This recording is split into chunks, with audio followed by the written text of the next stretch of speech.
बहावन नगर deputy commissioner Mohammad शेब खान जदून ने कहा कि ओवरसीज़ पाकिस्तानी हमारे मुल्क की पहचान और सकाफत के सफ़ीर हैं, जो दिन रात मेहनत करके अरबों डॉलर का ज़र मुबादला भेजते हैं, जिनसे पाकिस्तान की मईशत को इस्तेहकाम और तरक्की मिलती है। ये बात इन्होंने पंजाब ओवरसीज़ कमीशन की ज़िलाई कमेटी से खिताब करते हुए कही, जिसमें chairperson committee Syed Mubassir Zaman, additional deputy commissioner revenue Saifullah Sajid, SP investigation Naeemul Hassan Khan, system network administrator Amama Goshi, assistant commissioner Mohammad Yousuf, ADLG-MB Mazhar और दीगर मुतल्लिका अफसरान और ओवरसीज़ पाकिस्तानी के नुमाइंदा साइलिन ने भी शिरकत की। डिप्टी कमिश्नर ने मज़ीद कहा कि ओवरसीज़ पाकिस्तानियों के मसाइल हुकूमत बेहद अहमियत देती है और इनके फौरी हल के लिए ठोस और संजीदा काविशें भी बरवक्त कार लाई रही हैं। इजलास में फोकल पर्सन कंप्लेंट और सेल सिस्टम नेटवर्क एडमिनिस्ट्रेटर बहावन नगर इमामा गोशी ने ब्रीफिंग के दौरान बताया कि ओवरसीज़ पाकिस्तानियों की ज़िला भर में 93 शिकायत मसूल हुई थी,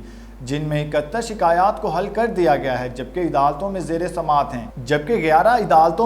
समात हैं। इजलास में बकाया 11 शिकायत को तफसीलात समात की गई और रेवेन्यू से मुतल्लिक 7 शिकायत को 2 हफ्तों में हल करने की हिदायत की, जबकि पुलिस से मुतल्लिका 3 मसाइल और लोकल गवर्नमेंट से मुतल्लिका 1 शिकायत पर अमल दरामद रिपोर्ट भी पेश की गई।